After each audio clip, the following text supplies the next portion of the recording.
بسم الله الرحمن الرحيم. رب يسر وأعن بفضلك يا كريم. الحمد لله الذي سير بقدرته الفلك والفلك ودبر بصناعته النور والحلك. اختار آدم حسده الشيطان وغبطه الملك، وافتخر بالتسبيح والتقديس فأما إبليس فهلك. قالوا أتجعل فيها من يفسد فيها ويسفك الدماء ونحن نسبح بحمدك ونقدس لك. تعالى ربنا عن وزير وتنزه عن نظير، قبل من خلقه اليسير وأعطى من رزقه الكثير. أنشأ السحاب الغزير يحمل الماء النمير، ليعم عباده بالخير ويمير. الجماد ينطق بلسان حاله، والنبات يتكلم بحركاته وأشكاله، والكل إلى التوحيد يشير، ليس كمثله شيء وهو السميع البصير. وأشهد أن لا إله إلا الله وحده لا شريك له، الملك الحق المبين، سبحانه من إله عظيم. ما طابت الدنيا إلا بذكره، ولا طابت القيامة إلا بعفوه، ولا طابت الجنة إلا بالنظر إلى وجهه. وأشهد أن لا إله إلا أنت سبحانك لا علم لنا إلا ما علمتنا، إنك أنت العليم الحكيم. وأشهد أن حبيبنا وعظيمنا ونبينا وقائدنا وقدوتنا محمدا رسول الله، رحمة الله للعالمين. اللهم صل على محمد وعلى آل محمد كما صليت على إبراهيم وعلى آل إبراهيم، وبارك على محمد وعلى آل محمد كما باركت على إبراهيم وعلى آل إبراهيم في العالمين إنك حميد مجيد. اللهم إنك عفو تحب العفو فاعف عنا. اللهم عافنا واعف عنا، وعلى طاعتك أعنا، ومن شر خلقك سلمنا. اللهم إنا نعوذ بك من الشقاق، ونعوذ بك من النفاق، ونعوذ بك اللهم من سوء الأخلاق. اللهم هيئ لأمتنا أمر رشد يعز فيه أهل طاعتك، ويذل فيه أهل محاربتك، ويؤمر فيه بالمعروف وينهى فيه عن المنكر. اللهم حقق مطلوب ومرغوب كل من سألنا الدعاء. اللهم نجح الطلبة والطالبات، اللهم نجح الطلبة والطالبات، اللهم نجح الطلبة والطالبات. اللهم اهد قلوبنا وثبت ألسنتنا، واجعلنا من عبادك الراشدين برحمتك يا أرحم الراحمين. آمين آمين يا رب العالمين. ثم أما بعد، فيا أحبة برسول الله صلى الله عليه وآله وسلم، إن أصدق الحديث كلام الله تعالى، وخير الهدى هدى محمد صلى الله عليه وآله وسلم، وشر الأمور محدثاتها، وكل محدثة بدعة، وكل بدعة ضلالة، وكل ضلالة في النار. أحبتي في الله، هكذا يتجدد اللقاء، ومع اللقاء 68 بين يدي شرحنا لهذا الكتاب الماتع الموسوم بعمدة الأحكام للعلامة عبد الغني المقدسي رحمه الله تعالى. وفي بداية هذا اللقاء أحييكم إخوتاه بتحية الإسلام، السلام عليكم ورحمة الله وبركاته. طبتم وطاب ممشاكم وتبوأتم من الجنة منزلا، اللهم آمين. أحبتي في الله، ما زالت وقفتنا مستمرة بين يدي الحديث 55 في كتاب الصلاة، باب فضل الجماعة ووجوبها. عن عبد الله بن عمر رضي الله تعالى عنهما أن رسول الله صلى الله عليه وسلم قال: صلاة الجماعة أفضل من صلاة الفذ ب27 درجة. رواه البخاري ومسلم رحمهم الله تعالى. الحديث مرة ثانية عن عبد الله بن عمر رضي الله تعالى عنهما أن رسول الله صلى الله عليه وآله وسلم قال: صلاة الجماعة أفضل من صلاة الفذ ب27 درجة. رواه البخاري ومسلم رحمهم الله تعالى. اللقاء الماضي إخوة الإيمان والإسلام وقفنا بين يدي هذا الحديث عليكم السلام، فذكرنا أن الحديث سبقت ترجمته رضي الله تعالى عنه عن أبيه وعبد الله بن عمر، ثم بدأنا الوقوف أمام الوقفة الثانية مع الوقفة الفقهية بين يدي هذا الحديث. فتكلمنا عن فضل صلاة الجماعة، وذكرنا قول الحافظ ابن حجر رحمه الله تعالى في الفتح: وقد جمع لنا ما يقرب من 25 فائدة لفضل صلاة الجماعة، عددناها في اللقاء الماضي وذكرنا النصوص التي تؤيدها. وفي هذا اللقاء إخوتان نواصل ما بدأنا، فما زلنا مع الوقفات الإيمانية الفقهية بين يدي هذا الحديث. ذكرنا 25 فائدة لفضل صلاة الجماعة، وانتهينا في اللقاء الماضي أنه يمكن أن يزاد على تلك الفوائد بعض الفوائد الأخرى، منها أنه كلما زاد عدد الجماعة كان أكثر في الأجر. كلما زاد عدد الجماعة كلما كان ذلك أكثر في الأجر. الدليل قول النبي صلى الله عليه وآله وسلم: صلاة الرجل مع الرجل أزكى من صلاته وحده، وصلاة الرجل مع الرجلين أزكى من صلاته مع الرجل، وما كان أكثر فهو أحب إلى الله عز وجل، أو كما قال النبي صلى الله عليه وآله وسلم. هذا الحديث رواه الإمام أحمد في المسند، وأبو داود في السنن، والنسائي في السنن. الحديث مرة ثانية قال النبي صلى الله عليه وآله وسلم: صلاة الرجل مع الرجل أزكى من صلاته وحده، وصلاة الرجل مع الرجلين أزكى من صلاته مع الرجل، وما كانوا أكثر فهو أحب إلى الله عز وجل. ومن هنا نعلم أن الجماعات تتفاضل، الجماعات تتفاضل على حسب الكثرة، فكلما زاد عدد الجماعة كلما كان ذلك أحب إلى الله عز وجل. إذن من فضل الجماعة أن الأجر يزداد كلما كثر العدد، كلما كثر العدد. وعلى هذا أقول لك: إن كنت في بيئة جزاك الله خير تعددت فيها المساجد، فعليك أن تختار أكثر المساجد روادا، بشرط أن يكون على السنة. مرة ثانية: إن كنت في بيئة تعددت بها المساجد فعليك أن تصلي في أكثر المساجد عددا، بشرط أن يكون على السنة، بشرط أن يكون على السنة. لماذا؟ لأنه كلما كثر العدد في صلاة الجماعة كلما زاد الأجر وزاد الفضل، وكان ذلك أحب إلى الله عز وجل. والمؤمن دائما يسعى لما يحبه الله ويرضى، لما يحبه الله ويرضى. ليس هذا فحسب، بل تختص بعض المساجد والجماعات بخصائص ليست لغيرها، كما يختص الحرم النبوي بأن الصلاة فيه أفضل من 1000 صلاة فيما سواه إلا المسجد الحرام، فإن الصلاة فيه ب100,000 صلاة. إذن المساجد أيضا تتفاضل، المساجد تتفاضل.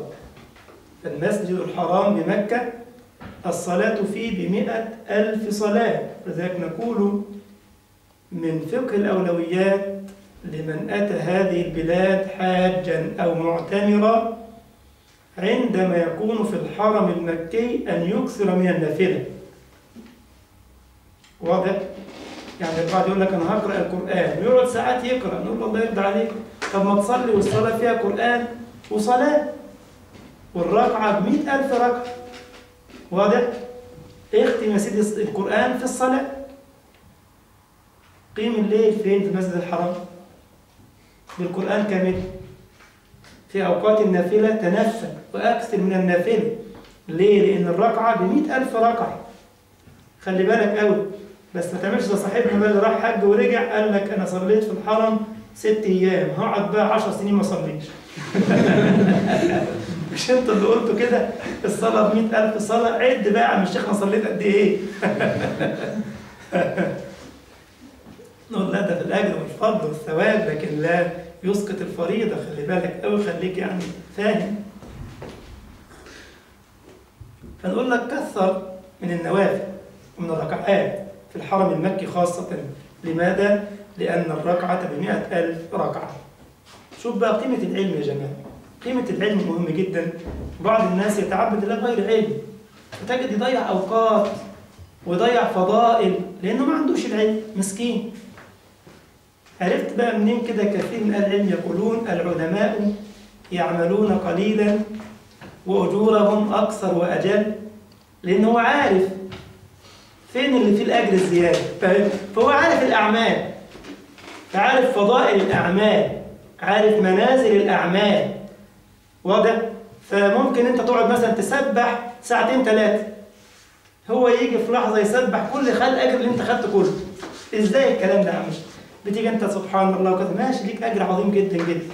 يجي يقول لي بقى، يقول مثلا في عدة تسبيحات كده جامعة، يقول مثلا سبحان الله عدد ما خلق في السماء وعدد ما خلق في الأرض وعدد ما خلق بينهم كما ينبغي لوجهك وعظيم سلطانك. تقعد انت بقى عشان تحصر ده كله تقعد قد ايه؟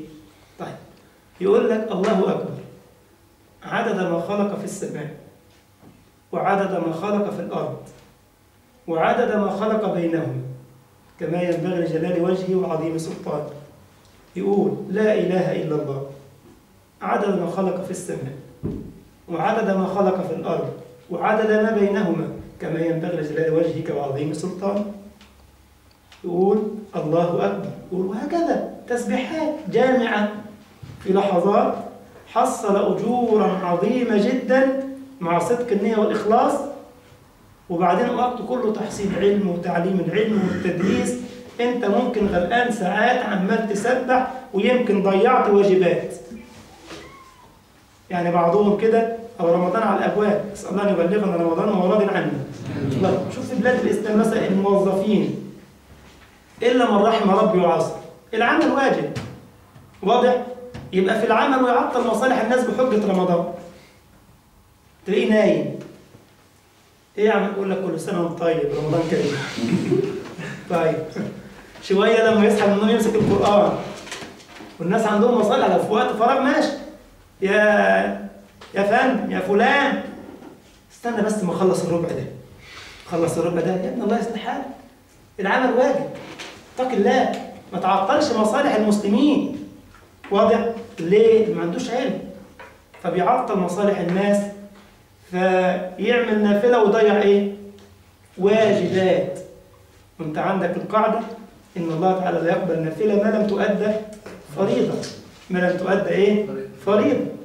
فبيؤتى الإنسان من قبل الجهل وعدم العلم. صاحبنا النهاردة ربنا من عليه سمع درس علم عن قيام الليل ما شاء الله، وهو جاي من الشغل تعبان جدا مكسر، قال لك أقيم الليل. ماشي يا سيدي، قام يقيم الليل طول الليل، جه قبل الفجر بربع ساعة نام ما صلاش الفجر. ها ينفع الكلام ده؟ فده ما عندوش علم، انشغل بنافلة وترك ايه؟ فريضة. نقول لك لا، انت تعبان نام مرتاح بحيث تستيقظ لصلاة الفجر في جماعة، وخذ بالأسباب. إن نمت بعد ذلك ليس في النوم تفريط، المهم تاخذ بالأسباب وتجتهد إنك تستيقظ لصلاة الفجر. ويا ريت كمان تسأل بعض إخوانك يصحوك بالتليفون أو يطلبوا عليك، خذ بالأسباب، إنما ما تجيش تتعب نفسك في نافلة تؤدي إلى تضييع إيه؟ فريضة. يبقى أنت مش فاهم إن الله لا يقبل نافلة ما لم تؤدى فريضة. فمهم جدا يا جماعة العلم، مهم جدا العلم. النبي عليه الصلاة والتسليم كان يدعو مثلا بجوامع الكلم، يقول عليه الصلاة والتسليم: اللهم إني أسألك الجنة وما قرب إليها من قول أو عمل، وأعوذ بك من النار وما قرب إليها من قول أو عمل. تعالوا شوف اللي بيدعو اليومين دول، ممكن يقعد ساعة بيدعى عن الجنة، ولا إيه؟ ساعة النبي خلصها في كلمتين صلى الله عليه وسلم. صاحبنا يقول لك إيه بقى؟ اللهم إني أسألك الجنة ونعيمها وحريرها وديباجها وحورها وماءها وعسلها وخمرها وعمال شغال وحريرها وديباجها وغرفها. الناس يقول لك ما شاء الله بيجيب حاجات، ده دخلنا في الاعماق وهو اصلا مخالف للسنه. الله يهديه. النبي لما قال اللهم اني اسالك الجنه وما قرب اليها من قول او عمل، يعني ايه الجنه؟ بكل ما فيها من اصناف النعيم. فاهم يا ولد؟ لا صاحبنا بقى يا سلام بقى، ربنا يستر بينا على النار كمان. الدنيا اصلا مش ناقصه حر وبلاوي سودة، وده يقعدنا في النار ساعه. يا عم عدى الله يصلح حالك، ده الصحابه لما كان يجي ذكر النار كانوا بيبكوا، وده بقى شغال. زقومها ووساقها وبعد قعرها وشده حرها وجمرها وحميمها، والناس تبكي وتصاروا. الله يهديك.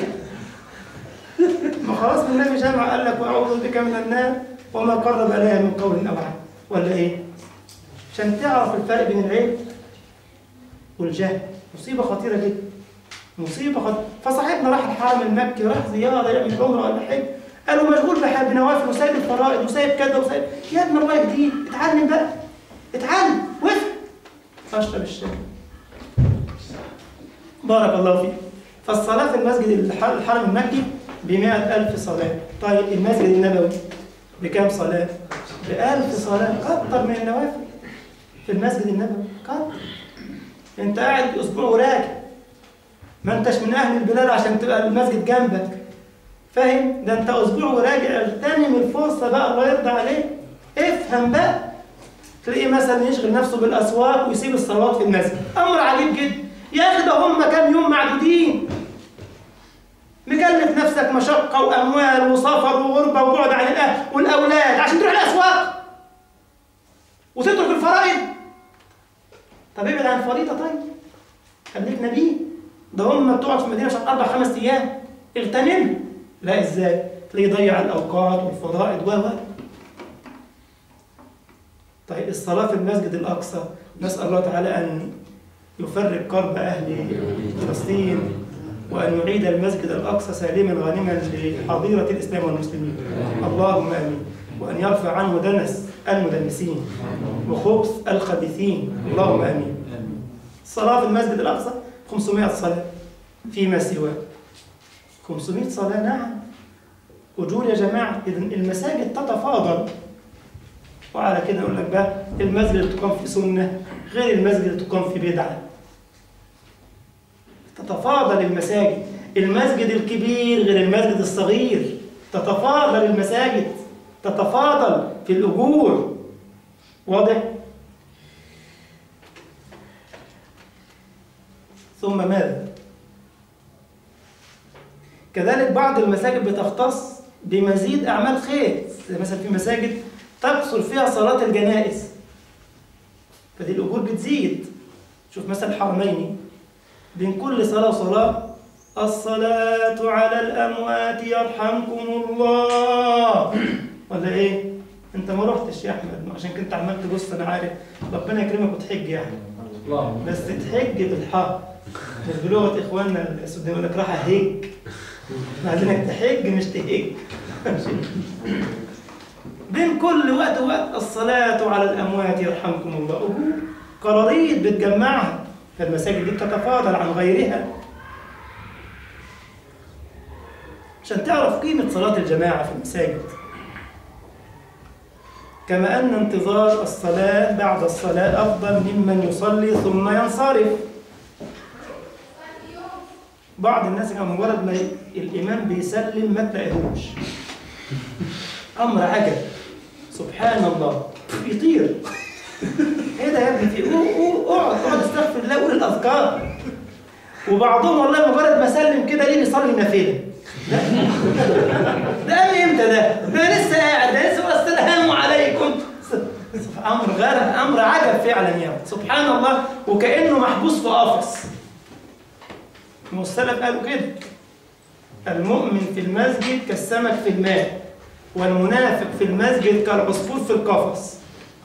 كالعصفور فين؟ في القفص. شوفوا العصفور لو فتحت القفص يحصل له ايه؟ يخبط، يطير. كذلك صاحبنا ما بيصدق يسمع السلام عليكم، تك تك تك تلاقي الصبابيط على الارض، دب دب. ايه يا جماعه في ايه؟ احنا كنا حابسينكم ولا ايه؟ ده انتوا كنتم في الرحمه، الله يرضى عليك. قولوا امين. اقعد قول استغفر الله، وسبح ربك 33، احمد 33، كبر 33، وحد ربك مره، وبعد كده انصرف راشدا. لان طول ما انت قاعد في المصلى بتاعك انت في صلاه، ملك الكل اللهم اغفر له، اللهم ارحم. يا خايب يا خايب، الملك واقف بيدعي لك وانت رافض ده كله عشان ايه؟ بره في ايه؟ هتخرج تعمل ايه دلوقتي؟ اذا كان عندك عذر ومصلحه ماشي، انما بدون يروح خارج يقف لك بره هنا ود ود ود ود ود، ساب الملك اللي عايز يدعي له جوه وجاي يقف جنب الشيطان. والله يجيب في سيره ده ويتكلم عن ده ويغتاب في ده ويطعن في ده ويخوض في عرض. يا راجل عيب عليك يا راجل، ده انت كنت في الرحمه يا راجل، ولا ايه يا راجل؟ صح يا راجل؟ قول لي صح يا هشام ولا كده؟ صح. الله يبارك فيك. كنت قاعد في الرحمه، شو انت داخل المسجد بتقول ايه؟ بسم الله اللهم اغفر لي ذنوبي وافتح لي ايه؟ ابواب رحمتك. طب وانت خارج افتح لي ابواب ايه؟ فضلك. يبقى الرحمه فين؟ في الداخل. بره في ايه؟ الفضل، الارزاق للي هيسعى ويجد، مش اللي يقعد يتكلم في الغيبه والنميمه ويسخر من ده ويلمح لده ويضحك على ده. يا اخي ما انت كنت قاعد في الرحمه. اقعد اذكر ربك. اذا كان في نافله بعديه ادي النافله البعديه الله يرضى عليك، وصلي كده باطمئنان، وكون اخر من يخرج من المسجد. لان من افضل الناس من يكون اول الداخلين للمسجد واخر الخارجين من المسجد. الله الله، الا للضروره او لعذر. واضح؟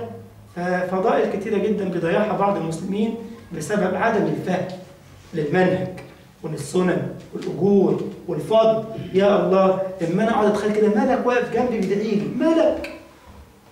يا ويلك يا شيخ سيد تسيب ملك وتمشي وانت ما عندكش حاجه. اقعد يا شيخ سيد خليه يدعي لك، ملك.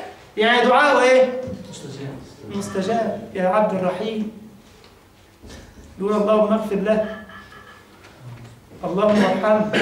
الله اكبر. ايه ده يا جماعه؟ ده ملك يدعو لي انا. يا على التكريم يا اخي. ده كله فين؟ في المصلي في المسجد، عشان تعرف فضل صلاه الجماعه وما تاثرش.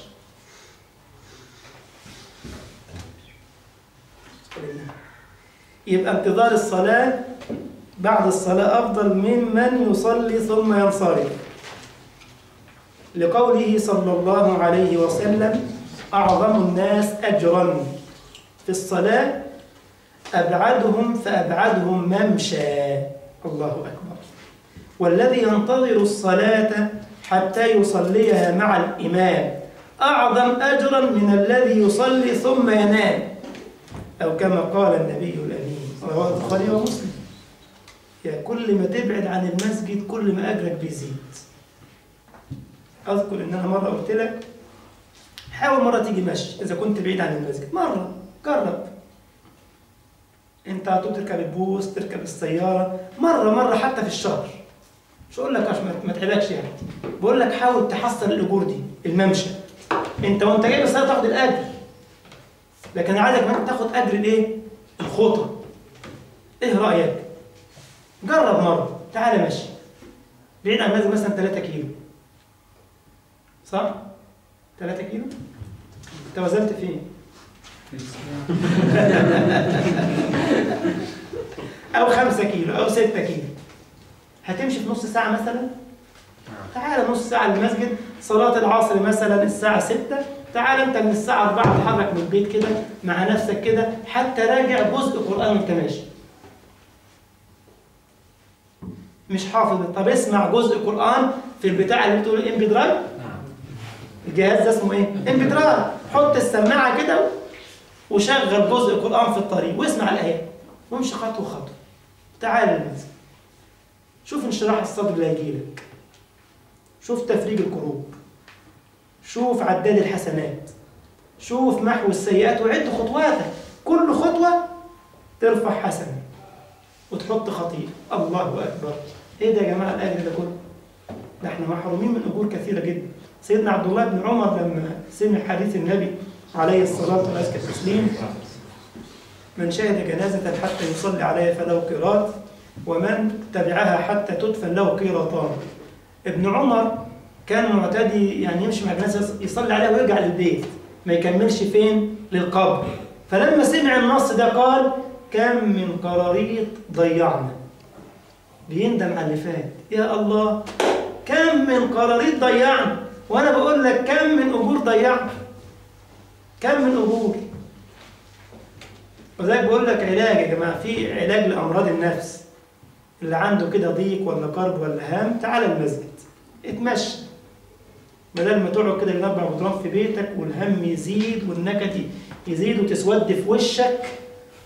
اخرج وتعال تمشي على المسجد، بدل ما تشغل زوجتك وتشغلك ويمكن مش عايزين مشاكل تنضرب ولا حاجه مش ناقصين.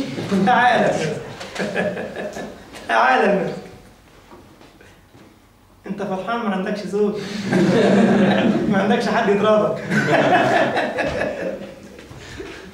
بكره تجيلك اللي تضربك ما تقلقش. اتحرك الصلاه، اتحرك شويه. ده انتوا بتقولوا الحركه ايه؟ بركه. صحيح والله، الحركه بركه. اتحرك خطوات لله تعالى. ابن مسعود كان يصلي مع النبي ويخرج بعد صلاه الفجر، كلما التقى بأحد من أصحابه يقول: هيا بنا نؤمن ساعة، هيا بنا نؤمن ساعة. الله، إيه ده؟ إيه الجمال ده يا جماعة؟ يقعد يدردش كده في الطاعة، في العلم، في الذكر، في ساعة. إحنا لا، مشكلتنا الغالب مننا مشغول بعيوب الناس، مشغول بالغير. ده فلان سوى وفلان سوت، ده غير سيارته، طب جاب منين مش عارف ايه، ده جاب دار جديدة جابها ازاي، وانت مالك يا بارد؟ الله اعطاه، انت مالك؟ انت بتتبع ليه؟ يجيب دار يجيب سيارة يركب بوس، هو حر. ما تسيب يا اخي الملك للمالك وانشغل بحالك انت، ولا ايه؟ هتقعد مشغول بالناس، هتعيش حياتك نكد وعمرك ما هتتقدم. الناس كلها هتركب وانت تفضل ماشي. ليه؟ لانك مشغول فمش هتعرف تركب. هم شغالين وبيجتهدوا بياخدوا الاسباب وانت عمال تفكر فيهم. ده جاب ليه؟ وده شايل شنطه من نت وفيها ايه؟ وده شنطه من ارض جايب جواها ايه؟ وانت مالك؟ تجد بعض الناس كده وانت ماشي مثلا جايب طلب في ايديك، هو مش بيسلم عليك، بيسلم على الشنطه. عمال يبص كده، حول ولا قوة إلا بالله، أرميها؟ في إيه؟ سلم عليا أنا، سيبك من الشنطة. ما يمكن فيها هم تشيله؟ ما تسكت بقى وتخليك مؤدب بقى يا أخي بقى، عشان ما أزعلش منك بقى. فاهم؟ فأنا عايزك تنشغل بما يعنيك. من حسن إسلام المرء تركه ما لا يعني. ما لا يعني. سبحان الله يا أخي، فلان ربنا من عليه منة معينة، أعطى عطاء معين، الله يرضى عليك، ادعي له بالزيادة في الخير. ما تتبعش ليه؟ واشمعنى؟ أهم يقسمون رحمة ربك. من الذي يعطي يا جماعة؟ الله. يعطي هذا ويمنع هذا. ملك، خالق، قادر، رزاق، يعطي ده ويمنع ده سبحانه جل وعلا. أعطى ده عشان يشكر، ومنع ده عشان يصبر. وفي الآخر خير. قضاء الله خير. قضاء الله إيه؟ خير. سبحان الله، كنت في زيارة مريض الآن، نسأل الله أن يشفيه ويعافيه. أخ صبور محسوى كذلك، ربنا يبارك فيه، عنده مرض كانسر، يعني خلاص الطب يقول له أيام أو كذا مثلا. فسبحان الله لفت نظري أمر مهم أوي. قالوا لي إن الأخ قاعد يتصل بكل من يعرفهم، سامحوني واعفوا عني، بيحاول بقى يعني بيجهز نفسه. قلت سبحان الله، هذه رحمة كبيرة جدا. طب هذا جاءه من يذكره أن يطلب العفو من الناس قبل الموت. طب إحنا الموت بيجي لنا فجأة أحيانا، ما بنلحقش نرتب أمورنا ولا ولا ولا ولا ولا. فرأيت في المحنة المنحة فغبطته. أنت جاءك مرض يذكرك، توب إلى ربك، حاول تعجل بالتوبة، شوف اللي وراك إيه، عليك دين حاول تتخلص منه أو تطلب منه العفو. قدامك فرصة وتذكيره. إنما غيرك بيجيله الموت فجأة وغير مستعد له. الله أكبر. طب يا جماعة والله أحيانا بقعد أتخيل كده، لو جاني الموت الآن هل أنا مستعد للقاء الله؟ طيب من أعولهم؟ هل رتبت لهم أمورهم قبل أن أموت؟ اسأل نفسك، وأنا بسأل نفسي كثيرا هذا السؤال والله. اسأل نفسك الله يرضى عليك، الآن يجي لك الموت تقابل ربك إزاي؟ مستعد للقاء؟ قدمت من الأعمال والأقوال ما تجد فرحته يوم العرض على خالقك؟ اسأل نفسك الله يرضى عليك. احنا يا جماعة الدنيا أحيانا بتشغلنا، أحيانا الشهوات بتبعدنا، فلازم ننتبه. هكذا كان يذكر النبي وأصحابه لما خرج على بعض الأنصار وهم يضحكون، قال: لو تعلمون ما أعلم فضحكتم قليلا ولبكيتم كثيرا. أكثروا من ذكر هادم اللذات الموت. الموت يا جماعة حقيقة بيجي فجأة فجأة، لازم تكون مستعد له كل لحظة، عشان لما يجي لك الأجل تكون مستعد، تكون مرتب أمورك. شوف حالك في المعاملات مع الناس، شوف حالك مع أهل بيتك وأولادك، شوف حالك مع ربك عز وجل. أنت قدمت من الأقوال والأعمال ما يكتب لك بسببها النجاة أم لا؟ دي مشكلة خطيرة جدا. والله يا جماعة جلست مع الأخ أقول له: أبشر، احمد ربك واجعل يقينك في الله كبير. الشافي هو الله عز وجل، مهما قال لك الطب اعلم أن ربك هو الشافي، الجأ إليه، دي فرصة اغتنمها. سبحان الله. فنسأل الله تعالى أنه عندما يأتينا الموت أن نكون على أتم استعداد للقاء الله. اللهم آمين، اللهم آمين. حتى يتحقق فينا قول نبينا: من أحب لقاء الله أحب الله لقاءه، ومن كره لقاء الله كره الله لقاءه. هل أنت مستعد؟ اسأل نفسك هذا السؤال مرارا. شوف حالك كده. طب العبادات أنا عامل فيها إيه؟ الفرائض إيه أخباري معاها؟ طب النوافل إيه أخباري؟ طب المعاملات، الكسب بتاعي شكله إيه؟ باكل منين؟ بلبس منين؟ بشرب إيه؟ طب علاقتي بالجيران إيه؟ علاقتي بالزوجة إيه؟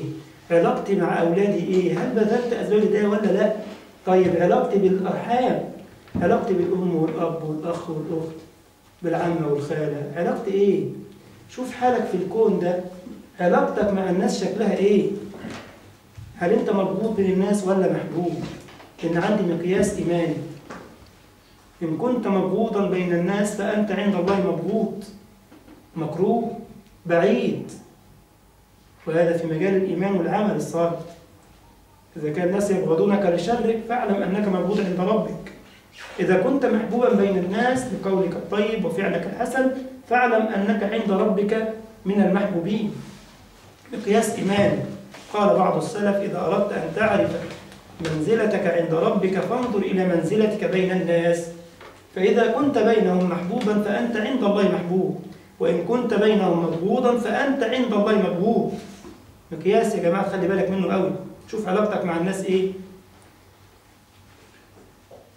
بلال بن رباح لما نام على فراش الموت رضي الله عنه وارضاه، بس ده بلال يا جماعة مؤذن رسول الله، ترك الدنيا من أجل دين، تحمل من أجل الإسلام. نام على فراش الموت، بنته بتبكي، شافت الأب بيتألم من سكرات الموت، فقالت: وقرباه لقربك يا أبتاه.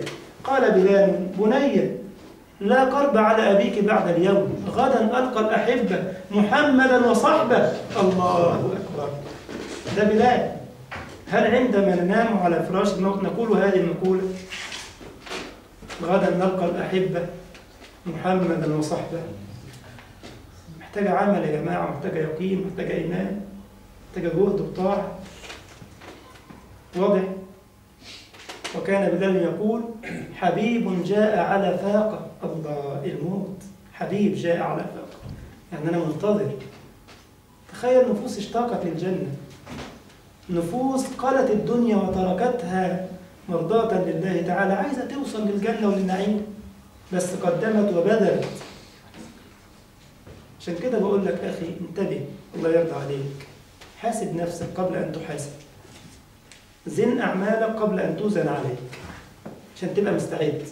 شوف حالك مع ربك إيه عشان تنجو.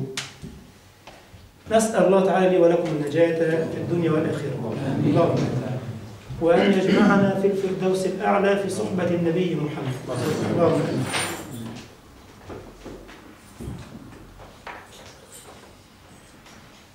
فعايز أقول لك جرب كده تقدم خطوات وأنت جاي المسجد، وشوف الفضائل العظيمة دي. أعظم الناس أجرا في الصلاة أبعدهم فأبعدهم ممشى، والذي ينتظر الصلاة حتى يصليها مع الإمام أعظم أجرا من الذي يصلي ثم ينام.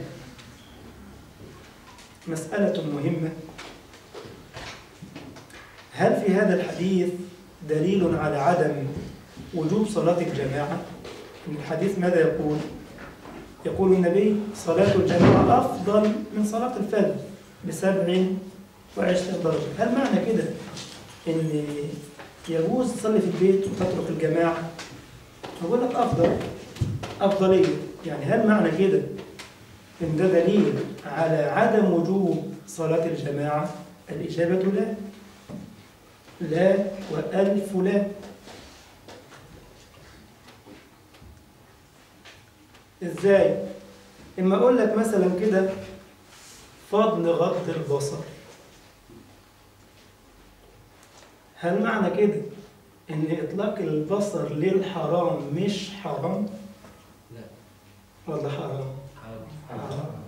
نسمينا فضل غض البصر. فضل إيه؟ غض.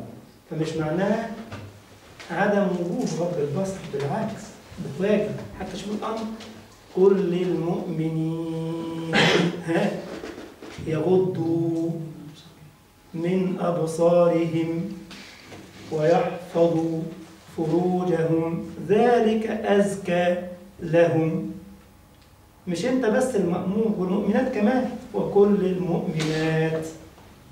ودي المساواة في التكاليف الشرعية بقى. هذه المساواة اللي بنقول عليها مساواة الرجل بالمرأة في إيه؟ في التكاليف. إنما المرأة مرأة والرجل رجل، فالمساواة ليست مطلقة. واضح يا ابني؟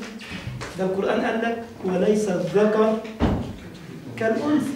الله أكبر. يبقى احنا عايزين نكذب القرآن ولا إيه؟ ونخليها مساواة مطلقة؟ فلما خلاص ضاعت القيم وضاعت المفاهيم وغابت كل شيء، غيبنا القيم بأفعالنا.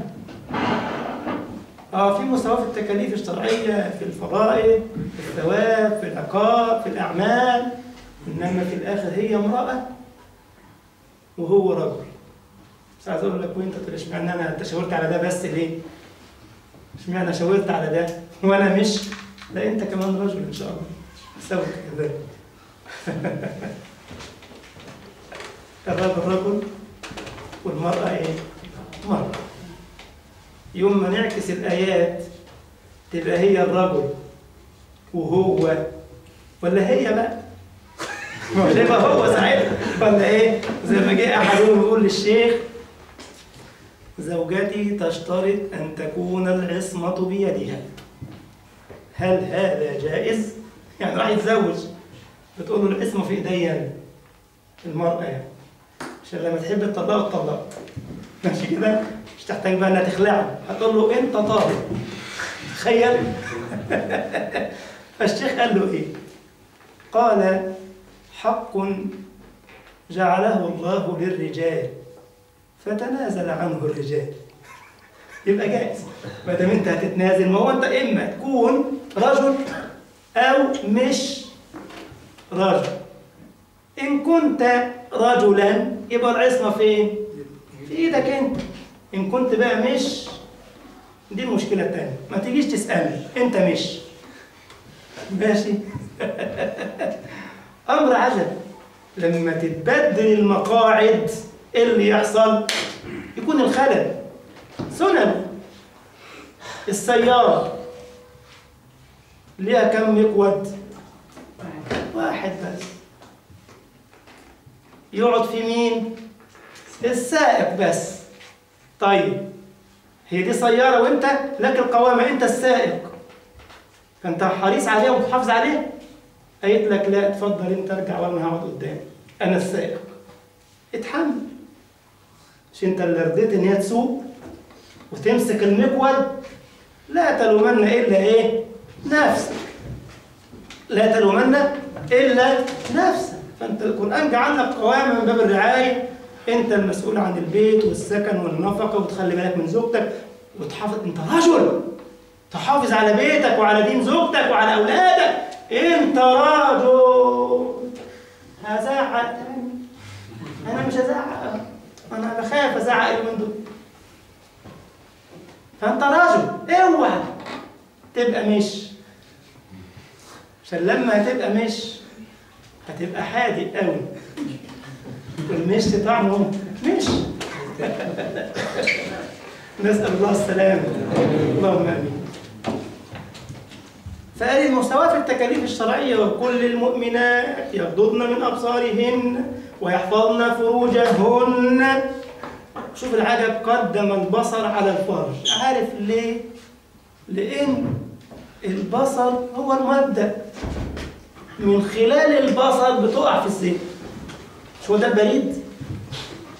مش هو ده البريد؟ نظارة، خاطرة اتحركت، قلبك مرض، اوبا، شهوة تمكنت، شكرا، نسأل الله. ندم طويل، نسأل الله السلام. لكن لو انت اغلقت الباب من البداية ولبست نظارة زي محمد كده وزي حالاتي كده لابسين نظارات، ما احناش شايفين حاجة. انا ما بشوفش، اوعى تفكر انا بلبس النظارة عشان اشوف الكلام، فما بشوفش حاجة بره. فرحمة.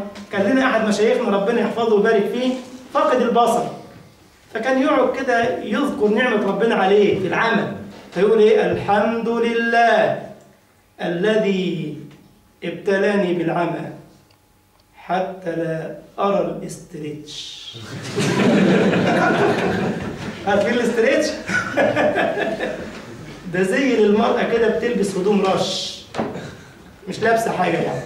فهو بقى بيحكوا له عن البلاوي السوداء في المجتمعات، فبيحمد ربنا على نعمة العامة انه ما بيشوفش البلاوي دي. ففي كل درس كان يقعد كده معانا، الله يحفظه ويبارك فيه، كان يقعد حتى بعد الفجر يقول الخطيرة كده، ويروح قاعد كده وانا قاعد جنبه، يقول يا سيد، يا مولانا الحمد لله على نعمة العامة يا ابني. ليه يا شيخنا؟ يقول لي عشان ما اشوفش الاستريتش. احنا شفنا الاستريتش. والله العظيم نعمة يا جماعة. شوف، رأى المنحة في المحنة. البلاوي كترت قوي، فبقول لك غض بصرك لله. فلما بقول لك فضل غض البصر، هل معنى كده ان اطلاق البصر مش حرام ولا حرام؟ من تصحيطه ما شاء الله تيجوا عند البصر وتسكت. ومش عايزين تقولوا حرام يا ولاد الايه، بتقولوها بالعافيه. وإقامة حجة. أنت اللي قلت مش أنا ولا إيه؟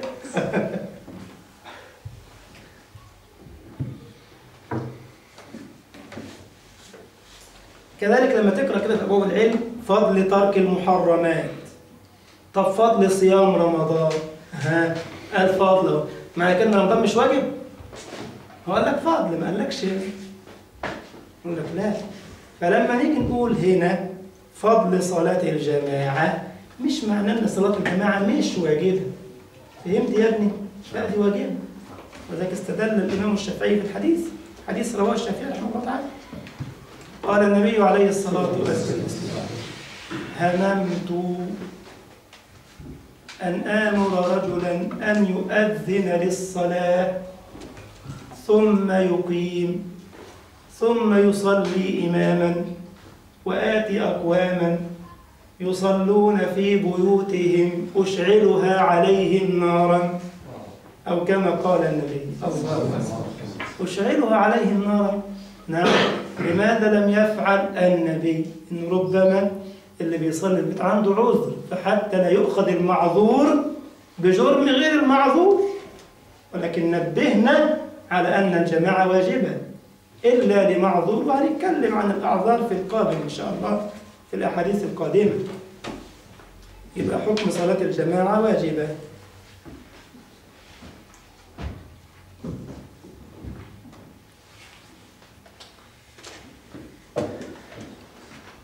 فالترغيب قد يأتي في فعل الواجبات، وليس معنى هذا أن الواجب ليس بواجب، لأن احنا ذكرنا الفضل أو الترغيب.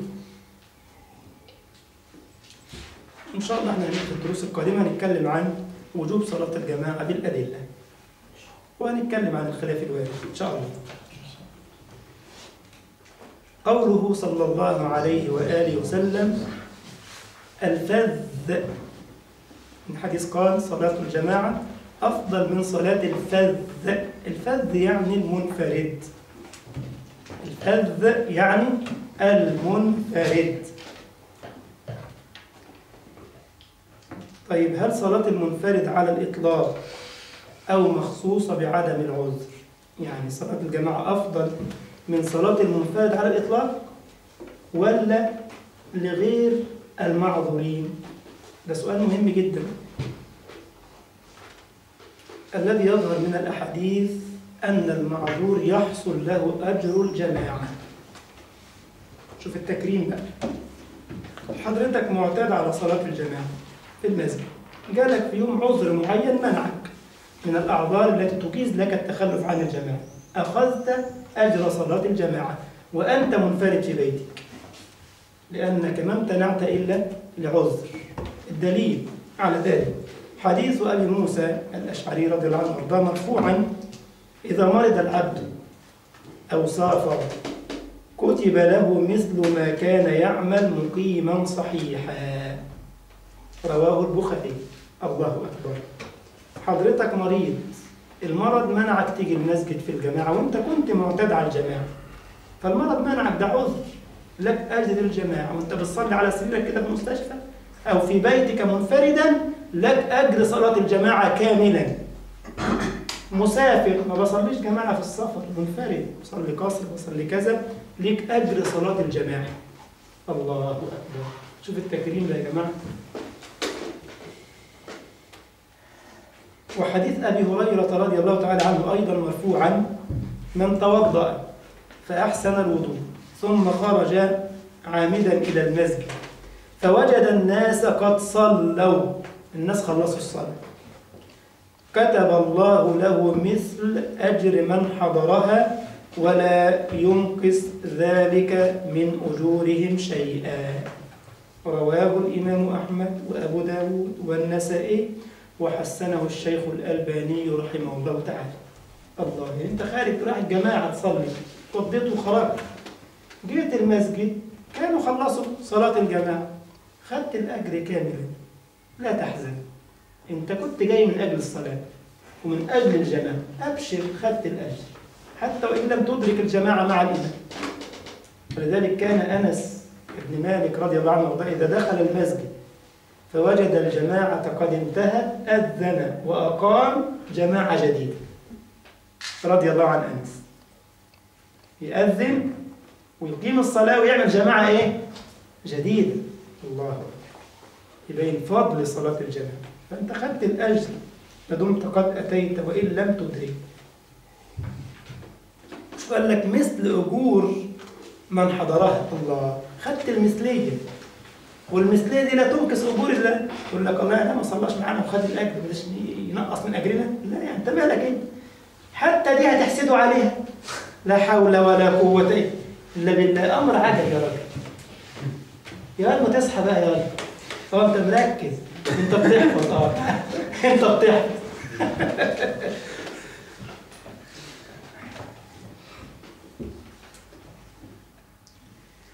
والمثلية لا تقتضي المساواة، وهذا من في المعذور لا في المتكاسل المتآوي. تكاسل طبعا، شكرا.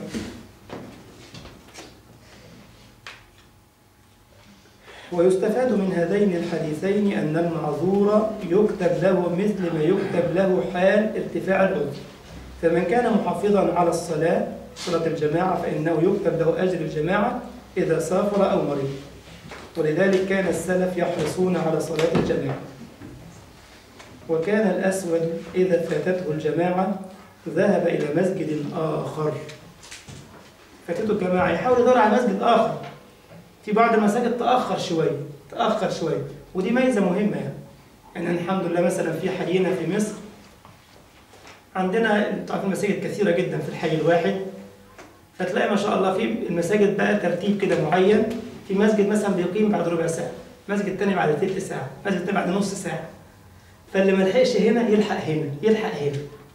شوف حلوة بلاد الإسلام، حلوة إزاي؟ ها؟ فأنت عارف يقول لك المسجد اللي بيصلي فيه الشيخ سيد ده بيقيم بعد ساعة إلا ربع. يعني براحتك هتدرك إن شاء الله.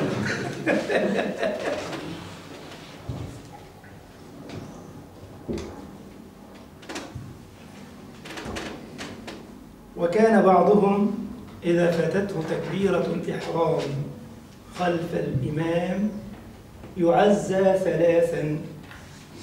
لكنه ميت له ميت، عنده مصيبة. تكبيرة الإحرام يعزوه 3 أيام، يعزوه، يجوا يصبروه عشان تكبيرة الإحرام، مش عشان صلاة الجماعة. تكبيرة الإحرام هنطبق ده بينا تبقى مشكلة. ده كويس إنه بيجي المسجد، أكنه بيمن عليك. كويس إنه بيجي.